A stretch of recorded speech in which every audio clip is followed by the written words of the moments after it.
सद्गुरु मेरे स्वामी,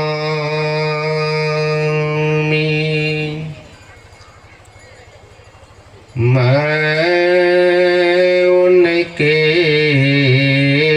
दास,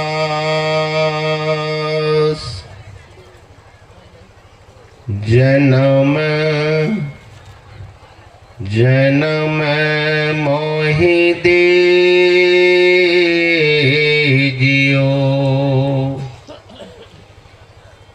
निज चरणन में वास।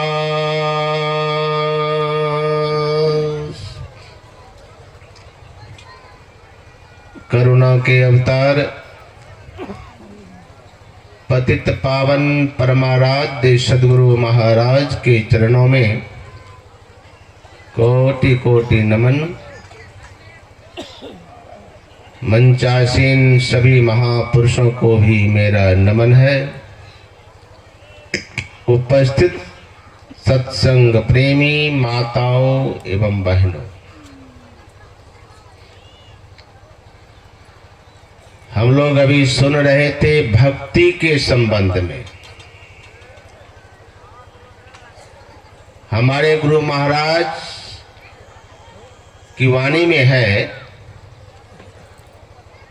कि जीवन में अगर किसी को कुछ मिला है तो वह है भक्ति। भक्ति के कारण ही आज तक कोई महान बना है, सुखी हुआ है। भक्ति साधारण चीज नहीं है। गुरुदेव की वाणी है, गुरु की भक्ति साधु की सेवा। जिन्होंने जीवन में गुरु की भक्ति की, साधुओं की सेवा किया, वह जीवन में कभी दुखी नहीं रहा। परमात्मा की भक्ति, परमात्मा का भजन। कबीर साहब की वाणी में है, दो ही बातों को सीख लो। कौन बात को? एक प्रभु की भक्ति और दूसरा भूखे को भोजन। भक्ति और भजन और भोजन। जिन्होंने भजन और भोजन बहुत महत्व रखता है जीवन में, भजन और भोजन। भोजन मतलब खूब अपना बढ़िया बढ़िया बना के खाए नहीं। अरे भक्ति तो हम ही करें, अपने खुद करें। भक्ति स्वयं करे, लेकिन भोजन दूसरे को करावे। अंतर है। भजन और भोजन दोनों में 3 मात्रा है, लेकिन भक्ति स्वयं करना चाहिए, अब भोजन दूसरों को कराना चाहिए। भूखे को कछु दे।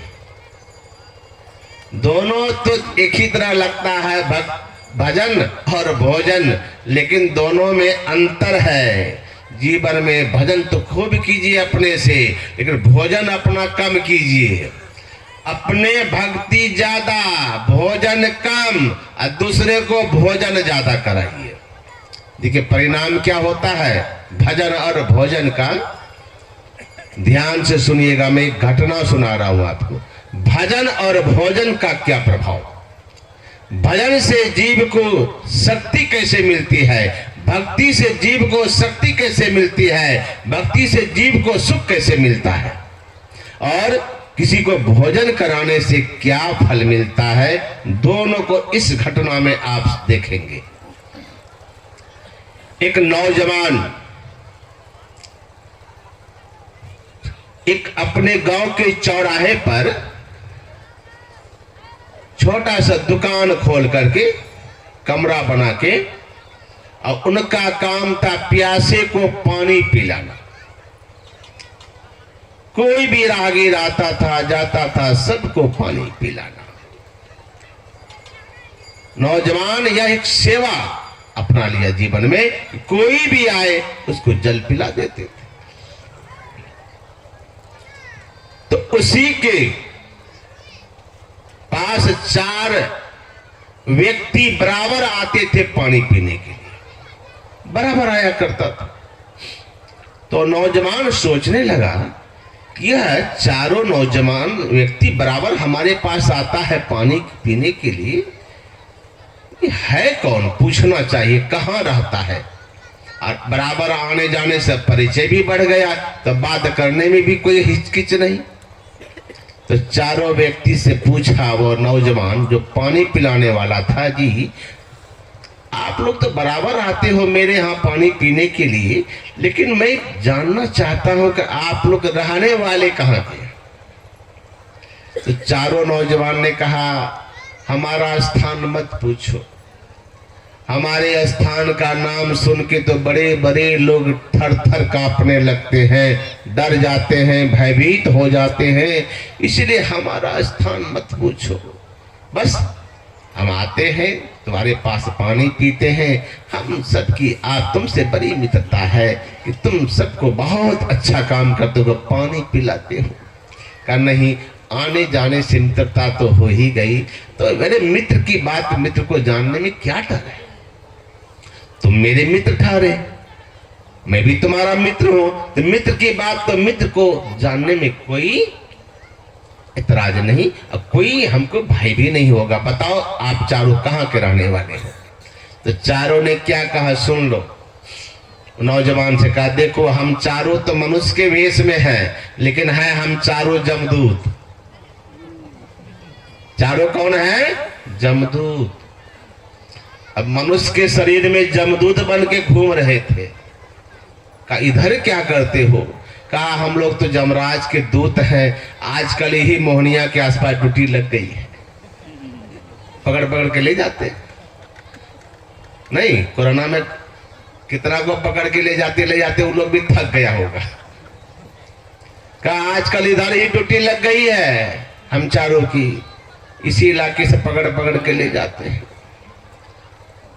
लेकिन डरा नहीं, मित्र था ना, आने जाते आते जाते तो जमदूत था तो क्या, फिर भी वो नौजवान डरा नहीं। कहा मित्र तुम जमदूत हो, हमारे यहाँ के पानी पीते हो? अच्छा एक काम करो मित्र, तो तब तो तुम जमराज के घर में सारा फाइल वगैरह देखते होंगे? कहा बिल्कुल, सबका पता होगा कब कौन मरेगा, कौन कितना दिन रहेगा, का सब हम लोग दे। तो साधारण बात है, हम लोग जब उनके दूत हैं तो उनका फाइल उल्टा के देखना सबका हम लोगों को पता होता है मित्र कि नीलेश बाबू कितना दिन रहेंगे,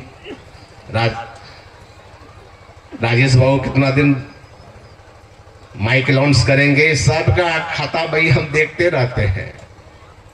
का सबका पता, का सबका रिकॉर्ड हम लोग उल्टा किसी का देख सकते हैं जब मर्जी किसी का। कहा मित्र के नाते हमारा भी खाता देख लेना ना कि हम कितना दिन रहेंगे, कब तक ये सेवा मेरा चलता रहेगा पानी पिलाने का।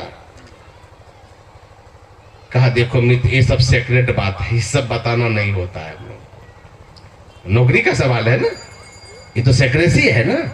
अब ये सब वही खाता हम लोग अगर आके बताने लगे तब तो जमराज का पोल खुल जाएगा। ये सब सीक्रेट होता है, ये सब हम लोग किसी को नहीं पता, लेकिन जानते हैं कि कितना दिन किसको रहना है, कितना दिन इस संसार में उनको जीना है, सबका वही खाता हम लोग वहां पर उलट के देख सकते हैं। हम लोग दूत है, उस ऑफिस में काम करते हैं, तो किसी का भी खाता उल्टा के देख सकते हैं। कहा मित्र, अरे तो मित्र की बात है, मित्र का काम मित्र नहीं आए, कम से कम पता तो चल जाए कि हमें कितना दिन दुनिया में रहना है। कहा चलो मित्र ये बात तो बताने का नहीं है आदेश, लेकिन हम तुमको बता देंगे, इस बार जाएंगे ना तो तुम्हारा खाता देख लेंगे कि कितना दिन तुम दुनिया में रहने वाले हो। कई दिन के बाद फिर आया, चारों आया तो खड़ा होकर के उस नौजवान को देख रहा था। चारों नौजवान को देख रहा था, लेकिन चारों रो रहा था, जमदूत रो भी रहा था। वो नौजवान ने देखा कि चारों तो रो रहा है, लेकिन चारों में 3 थोड़ा कम रोता था, एक ज्यादा रो रहा। चारों जमदूत में 3 जो दमदूत था वो कम रो रहा था, एक दूत ज्यादा रो रहा था। कहा ये नौजवान ने, भाई मित्र क्यों रो रहे हो तुम लोग? कहा तुमने कहा था ना कि खाता देखने के लिए, वही बही खाता देख के आया हूं और तुमको देखता हूं मित्र, तुम्हारे बही खाता देखकर बहुत रोना आता है।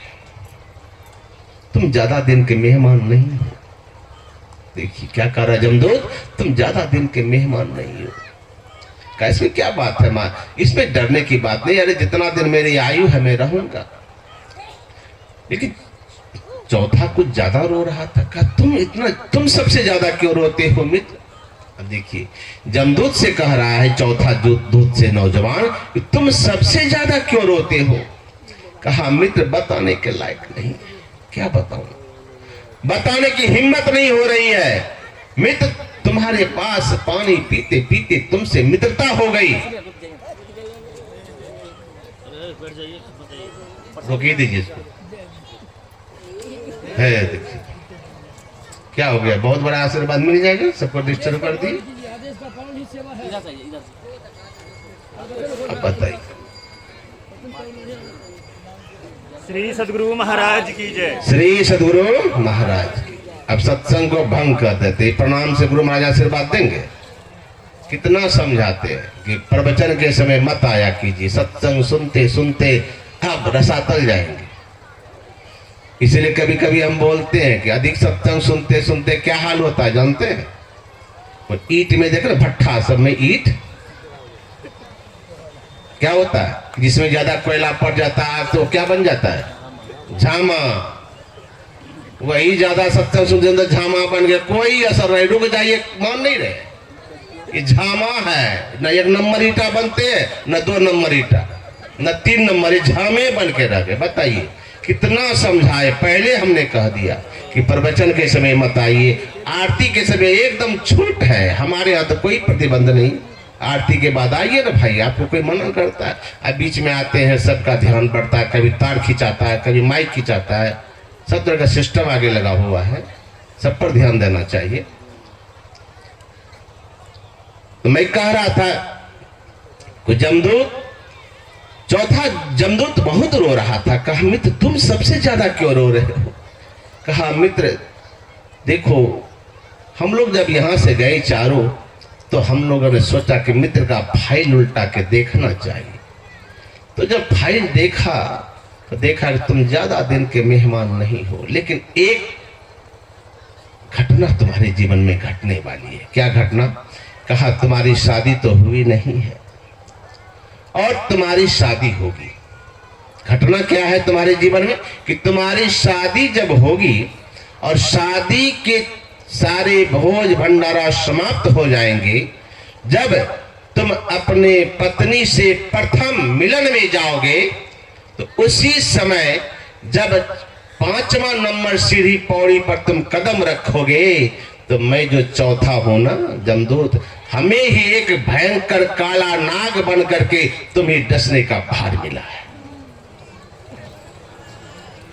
सुन लीजिए क्या कह रहे हैं, ये काम मुझे ही करना पड़ेगा मित्र, ये सर्व बनने का काम मेरे जिम्मे है, जमराज ने मेरे ही भाग्य में लिखा, ये काला नाग हम ही को बनना पड़ेगा। चौथा जो रो रहा था, 3 तो कम रो रहा था, इनको तो इतना इसलिए रो रहा था कि हम इनकी मृत्यु होगी बहुत जल्दी, ये शादी होगी और प्रथम मिलन पत्नी से जब जाएंगे मिलने के लिए, तो उस दिन इसकी मृत्यु होगी। लेकिन चौथा इसलिए रो रहा था, मृत्यु का कारण मित्र मैं ही बनूंगा, मुझे ही काला नाग बन करके उस सीढ़ी पर बैठ करके तुझे डंक मारना पड़ेगा, और तुम एक बार डंक से तुम फिर उठ के बैठ नहीं पाओगे, वही सीढ़ी में तुम दम तोड़ दो।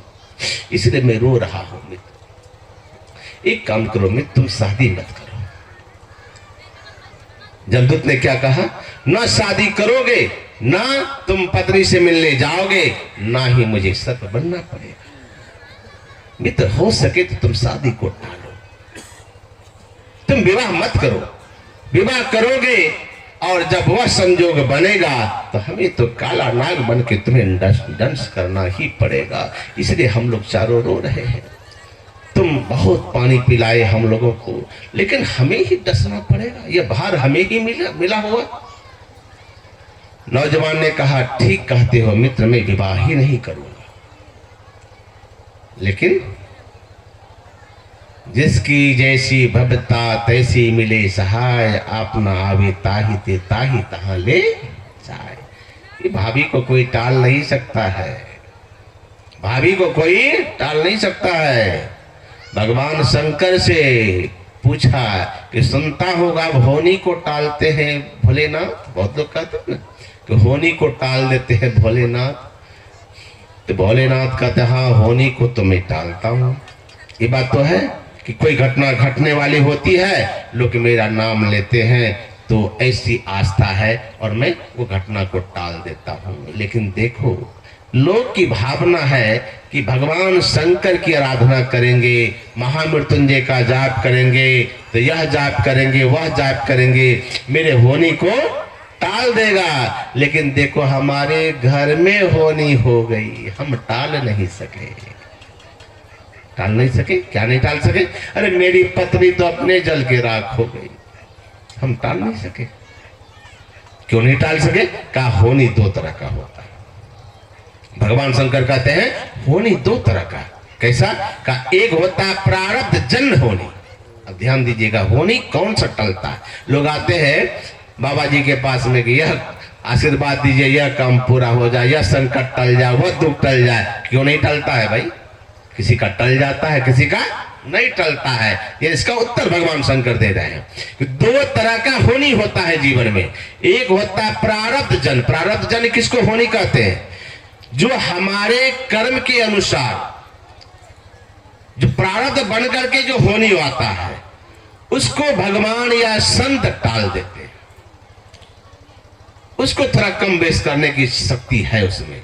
जिस होनी जो होनी प्रारब्ध से होता है, उस होनी को वे टाल देते हैं। लेकिन जिस होनी में दूसरा होता है राम जन्म होनी, जो होनी राम की इच्छा से, प्रभु की इच्छा से हो रही है, उस होनी को दुनिया में कोई नहीं टाल सकता। कोई नहीं टाल सकता है। अगर गुरु महाराज ही चाहते हैं कि यह होनी हो, तो गुरु महाराज के पास जाएंगे तो टालेंगे कहां से? तो उनकी ही इच्छा है, यह होनी है, उनको नहीं टाल सकते। यहां तो होनी है। कैसी होनी है? कि विवाह नहीं करोगे तो मित्र यह घटना नहीं घटेगी। बहुत दिन वह नौजवान टाल मटोल करते रहा कि मैं विवाह नहीं करूंगा, विवाह नहीं करूंगा, विवाह नहीं करूंगा, विवाह नहीं करूंगा। तो बहुत दिन टाल मटोल किया, लेकिन माता पिता तो मानने वाले थे नहीं। लेकिन यह राज किसी को बताना भी तो नहीं था। कहा था मित्र ये राज किसी से कहना नहीं, क्योंकि हम लोग का सेक्रेट मामला होता है। तुम मित्र थे, तुमको हम बता दिए, और यह शर्त था कि राज किसी को बता नहीं सकते। बस जमदूत और इस नौजवान के बीच की बात है। इस राज को बताना अपराध है, और बताओगे तो मित्र हमारी नौकरी का सवाल है। ये बात तो पहले हो चुकी थी, बताना है। अब ये नौजवान माता पिता को कह नहीं सकते हैं कि हमारी शादी कराओगे तो हमारी मृत्यु हो जाएगी, क्योंकि यह सेक्रेट बात थी। बहुत कोशिश किया टालने का, टला नहीं। अंत में विवाह शादी लग गया। शादी लग गई, शादी भोज भंडारा समाप्त हुआ, और ऊपर में कमरा बना हुआ था, रूम सजा हुआ है, पत्नी थाल में लेकर के भोजन तैयार है। आज मेरे पतिदेव आने वाले हैं मेरे स्वागत के लिए। अनेक प्रकार का व्यंजन बना के बेचारी खड़ी थी। क्या जानती थी कि आज मेरे पति का अंतिम दिन है? वो बेचारी को तो कुछ पता नहीं।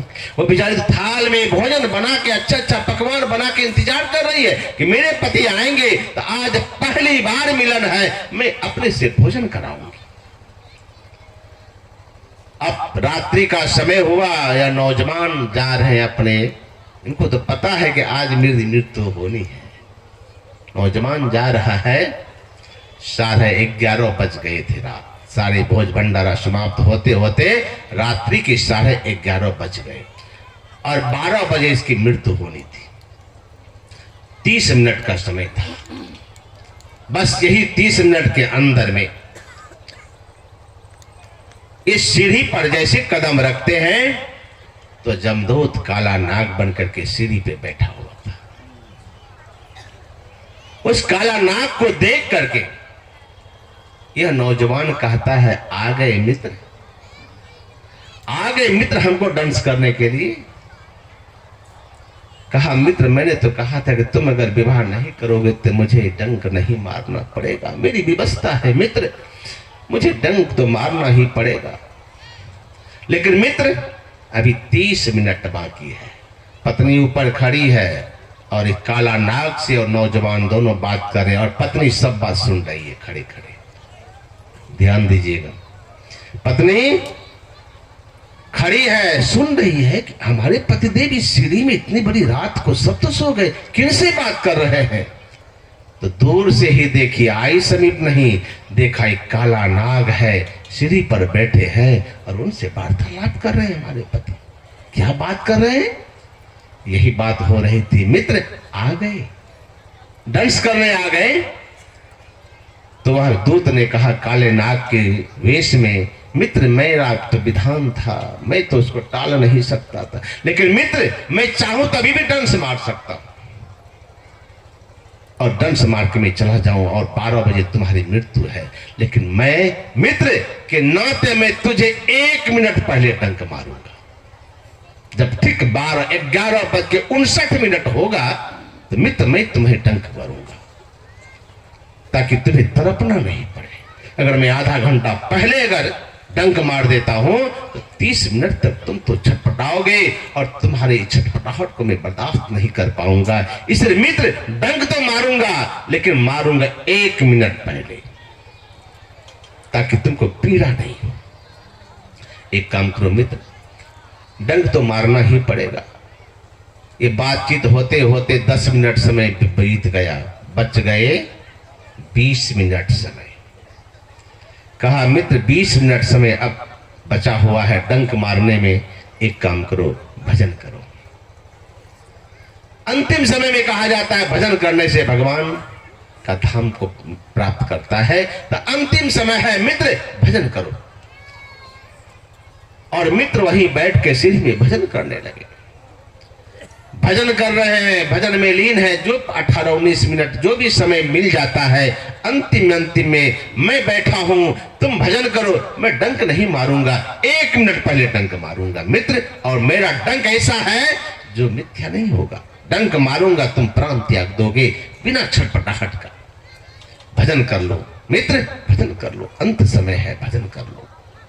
वो हम बैठ करके उसी सीढ़ी में भजन करने लगा। पार तो कर नहीं सकता है क्योंकि आगे नाग बैठा हुआ है। कदम बढ़ाएगा तो डंस मरेगा, डंस मारेगा तो फिर छटपटाहट होगी और जान रहा है मुझे मरना है। और पत्नी खड़ी खड़ी होकर सब बातें सुन रही है। भजन कर रहे, तब तक इधर तो ये भजन में लीन हो गए।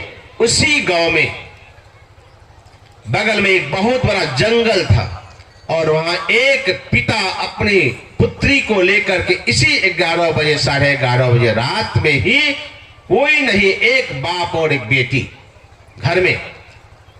और बेटी एक बेटे को जन्म दिया। उस बूढ़े बाप की बेटी एक बच्चे को जन्म देती है और जन्म देने के बाद ही वह नारी को बड़ी जोरों की भूख लगी।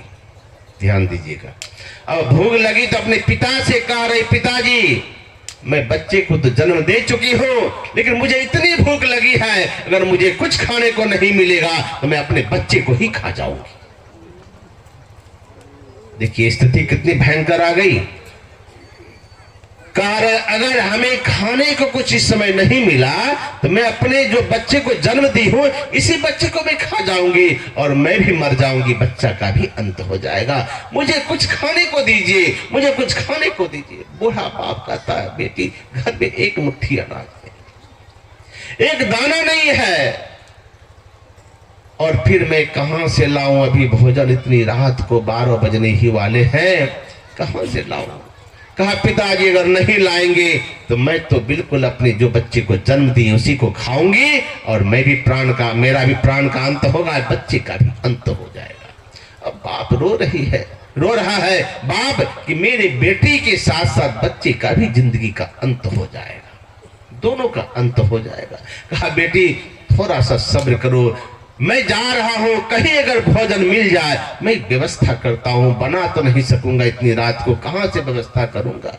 वो बूढ़े बाप अंधेरे में, सब लोग सोए थे, गांव में गए, कोई है जो मेरी बेटी भूखी है, अपने बच्चे को खाने वाली है, बच्चे को जन्म दिया है, कोई है दाता, क्या मेरी बेटी को भोजन कोई करा सकते हो।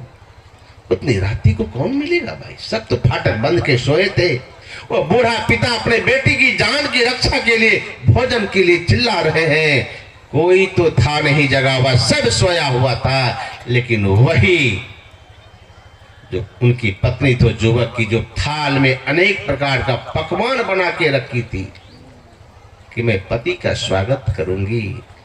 जब उन्होंने पति और नाग का वार्तालाप सुनी तो वो सोचने लगी यह भोजन तो हमारे पति के भाग्य में अब होगा नहीं, और मेरे पति तो मुझसे आज मिल भी नहीं पाएंगे।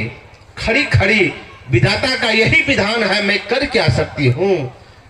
कान में आवाज आई, कोई है भोजन दे सकते हो, कोई है भोजन दे सकते हो, मेरे बेटी की जीवन की रक्षा के लिए कोई है, कोई दाता है।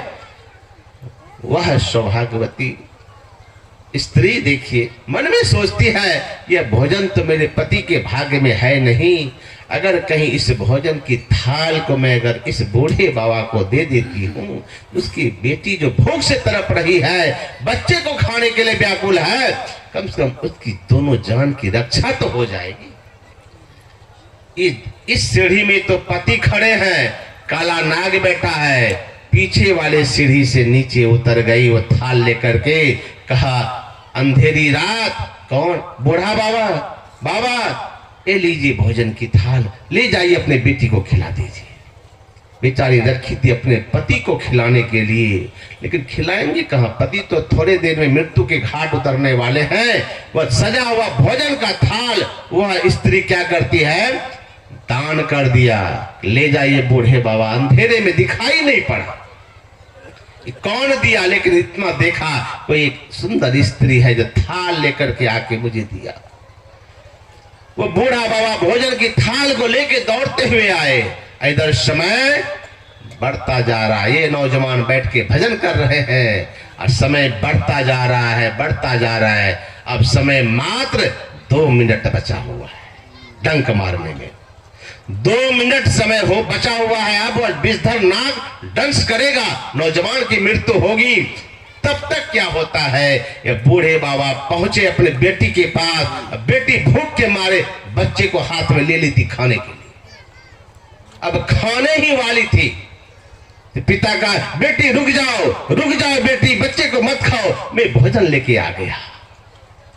भूखी वह स्त्री भोजन की थाल को देके झपट के ली और खाई। खाने के बाद कहा पिताजी इतनी रात को कहां से भोजन ले आए। कहा बेटी यह बात तो मैं भी नहीं जानता, कोई भोजन देने वाली कौन थी, लेकिन कोई नहीं, एक सजी धजी सुंदर नारी थी, भोजन की थाल लेकर के आई और मुझे अंधेरे में दिया। मैं पहचान नहीं पाया वो है कौन स्त्री। वह भूखी नारी बच्चे को रख करके भोजन करने के बाद कहा पिताजी जो भी हो, जिन्होंने मुझे भोजन कराया है, जो नारी ने मुझे भोजन दिया है इतनी बड़ी रात को, उन्होंने बड़ा पुण्य का काम किया पिताजी। उन्होंने 2 जीवों की रक्षा की, मेरी भी रक्षा की और मेरे बच्चे की भी रक्षा की। जो भी दिया है भोजन, हे परमात्मा, मैंने उनके भोजन को खा करके मैं जीवित रही, मेरे बच्चे के भी प्राण बचे, इसलिए मैं आशीर्वाद देती हूँ, दुआ करती हूँ, हे परमात्मा ऐसे नारी को अखंड सौभाग्यवती का वरदान दो। सदगुरु महाराज की। ऐसे नारी को मैं अखंड सौभाग्यवती का वरदान देती हूँ, उसका सुहाग अखंड रहे। समय हो गया पूरे 12, आशीर्वाद मिल चुका है। नाग ने कहा मित्र अब मेरा समय पूरा हो गया। डंक मारा, डंक तो मारा लेकिन कुछ हुआ नहीं। जमदूत काले नाग में आकर के डंक मार रहा, फिर डंक मारा, बार बार डंक मार रहा, लेकिन जहर चढ़ ही नहीं रहा, विष चढ़ ही नहीं रहा। जमदूत कह रहा है, मित्र आश्चर्य की बात है, मेरा वार एक बार भी मिथ्या नहीं जाता है। मेरा ऐसा वार अगर मैं किसी को डंक मार लूं तो उठ के पानी नहीं पी सकता है, लेकिन बार बार मैं डंक मार रहा हूं, लेकिन हो क्या रहा है मित्र, तुम मर क्यों नहीं रहे हो, मेरा जहर तुम पर चढ़ क्यों नहीं रहा। कहा मित्र ये बात तो मैं भी नहीं जानता कि तुम्हारा जहर मुझ पर क्यों नहीं चढ़ रहा है। कहा मित्र तुम इसी जगह खड़े रहो, हिलना मत, मुझे तुरंत आज जाने दो, जमराज से पूछ करके आने दो कि मामला क्या है। ये तो लिखा हुआ था, मैंने देख करके आया, जिसके कारण मुझे सर्प बन के आया भी हूं, मुझे मामला देख करके आने दो कि मामला क्या है, क्यों क्यों मेरा वार बिथा जा रहा है। कहा मित्र थोड़ा देर इंतजार करो, मैं तुरंत आता हूं। तुरंत वह जमदूत गया और जमराज से कहा महाराज आज अनहोनी बात हो रही है, क्या हुआ। कहा आज मेरा वार मिथ्या हो गया। दिखाया सारा लेखा जोखा, जमदार भी हैरान हो गया, इसकी मृत्यु तो पक्का 12 बजे होनी है और तुम्हारे ही दंड से होनी है, क्या अब तक जीवित है। क्या जीवित है। का ये तो विधाता का लेख में ऐसा तो गलती हो नहीं सकती। जमराज ने कहा चलो भगवान से मिलते हैं नारायण से। नारायण के पास में गया, महाराज ये विधाता का लेख में अनहोनी घटना देख रहा हूं, आज उनकी 12 बजे मृत्यु है और हमारा दूत जाके काला नाग बनकर इसको डंक मारा, लेकिन वह बार बार इसका वार मिथ्या जाता है, मामला क्या है समझ में नहीं आता प्रभु। भगवान ने कहा कि देखो ये बात बिल्कुल सत्य है, उसकी मृत्यु तो 12 बजे तक निश्चित थी। मैं भी देख रहा हूं वो नौजवान 11:59 में तक उसकी मृत्यु निश्चित थी। देखो विधाता का लेख, या मैं देख रहा हूं कि 11 जमराज 59 तक उसकी मृत्यु निश्चित थी, लेकिन 1 मिनट में खेल बदल गया है। 1 मिनट में क्या खेल बदल गया। भगवान ने कहा कि 1 मिनट में ही खेल बदला है। 1 मिनट के अंदर में उसकी पत्नी जो थी एक भूखे नारी को भोजन कराया और भोजन कराया, उन्होंने आशीर्वाद दिया, जिन्होंने मुझे इतनी रात को भोजन कराया उसका सुहाग अटल रहे। बोले श्री सद्गुरु महाराज की। वो सौभाग्यवती रहे। और वह बताओ जमराज, उसकी पत्नी ने 2 जीव को बचाया, एक बूढ़े बाबा की बेटी को और उसके बच्चे को। 1 मिनट तक खेल निश्चित था, इसकी मृत्यु होनी थी मित्र, लेकिन 12 बजे तुमने डंक मारा तो जरूर, लेकिन 1 मिनट के अंदर पासा पलट गया। उधर वो भोजन करती है, उसका आशीर्वाद मिलता है और इसका सर से मौत का साया हट जाता है, अर्थात मुझे विधान को बदलना पड़ गया। विधान तो बना हुआ था, इसकी मृत्यु होनी है, लेकिन जब उन्होंने उनकी पत्नी ने 2 जीव को बचाया तो मेरा धर्म बन गया कि कम से कम उसके बदले में 1 जीव को तो बचाना ही पड़ेगा। श्री सद्गुरु महाराज। बस मामला यही रहा। जाओ कह दो अपने मित्र से, अब उनकी आयु 100 वर्ष की हो गई। उनकी आयु 100 वर्ष की हो गई। जमदूत आया हंसते हुए, कहा मित्र मामला पलट गया।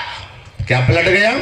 कहा देखो तुम्हारी मृत्यु तो निश्चित थी, मैंने डंक मारा, लेकिन खेल खेल गया तुम्हारी धर्म पत्नी ने। उन्होंने भूखे को भोजन कराया है और भोजन के बदले में परिणाम, इधर तुमने भजन किया, उधर तुम्हारी पत्नी ने दूसरे को भूखे को भोजन कराया, परिणाम यह हुआ मित्र अब तुम्हारी मृत्यु टल गई। अब तुम्हारी आयु जाओ पूरे 100 साल के हो गए, जाओ मित्र राज करो और 100 साल जीवित रहो दुनिया। दुनिया में भजन और भोजन कभी व्यर्थ नहीं जाता है, नहीं जाता। इसीलिए पूज्य बाबा कहते हैं सेवा से सद्गुण है आते, जिससे जीवन सुख में होता, जिसमें है सेवा भाव नहीं साही सुख चैन कहाँ। अगर हम जीवन में